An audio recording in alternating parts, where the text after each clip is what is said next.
Que fait Dieu quand tu pèches volontairement? Il y a 3 vérités que 99 de gens ne connaissent pas. Aujourd'hui, je veux te parler d'une phrase que beaucoup de chrétiens préfèrent éviter, mais que Jésus veut que nous prenions au sérieux.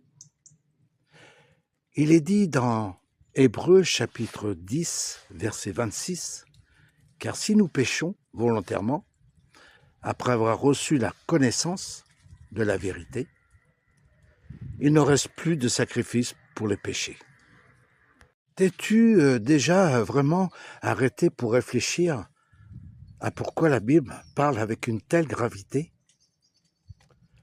Aujourd'hui, je veux te montrer 3 vérités clés. La première vérité clé, c'est pécher volontairement n'est pas une faiblesse, c'est rejeter la lumière.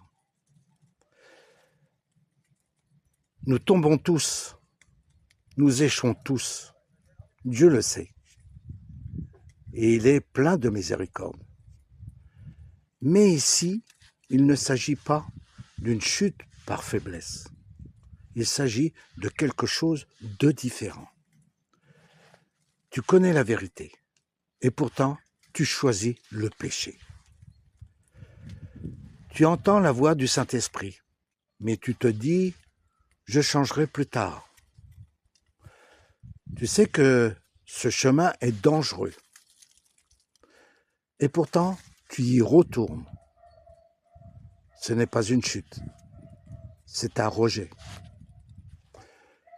La Bible dit que cette attitude te déconnecte du sacrifice, du pardon. Non pas parce que le sang de Jésus n'est pas suffisant, mais parce que tu choisis de ne pas le vouloir.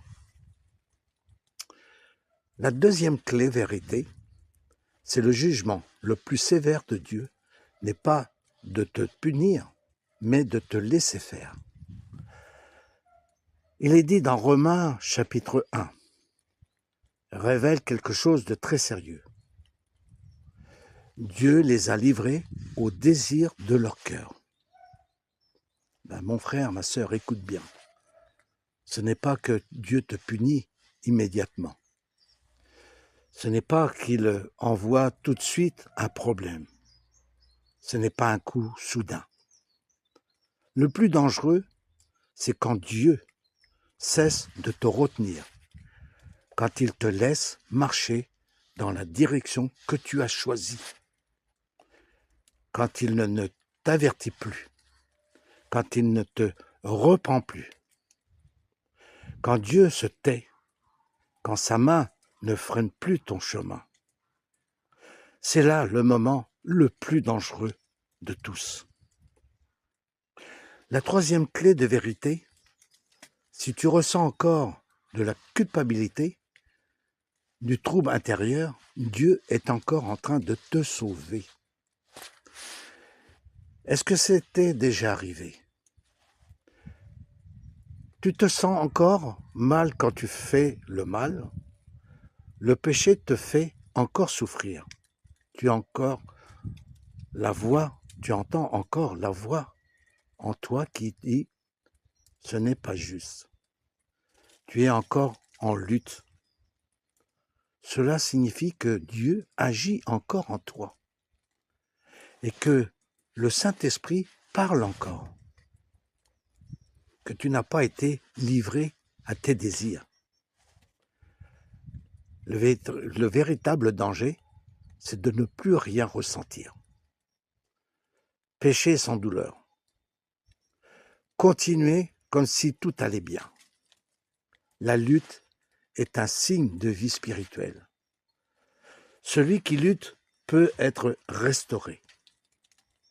Enfin, il faut comprendre ceci, c'est que le péché ne détruit jamais d'un seul coup.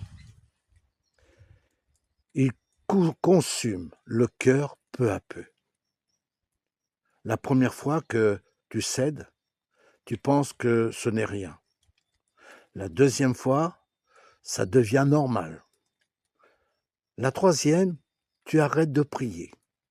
Et un jour, tu ne ressens plus rien. Tu ne ressens plus Dieu. Ce n'est pas Dieu qui s'éloigne de toi. C'est ton cœur qui l'a repoussé petit à petit.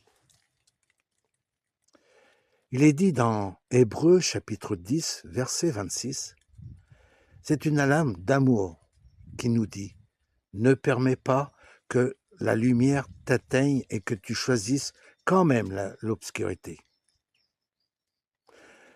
L'appel final, si aujourd'hui ces paroles ont réveillé quelque chose en toi, eh bien, écris dans les commentaires « Seigneur, je veux revenir ».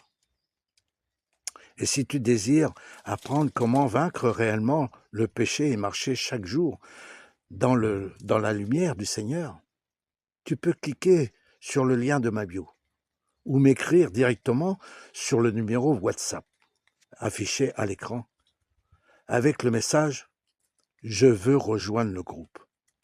Chaque soir, nous étudions ensemble la parole de Dieu et nous nous préparons pour le retour du Seigneur. Sois béni. Amen.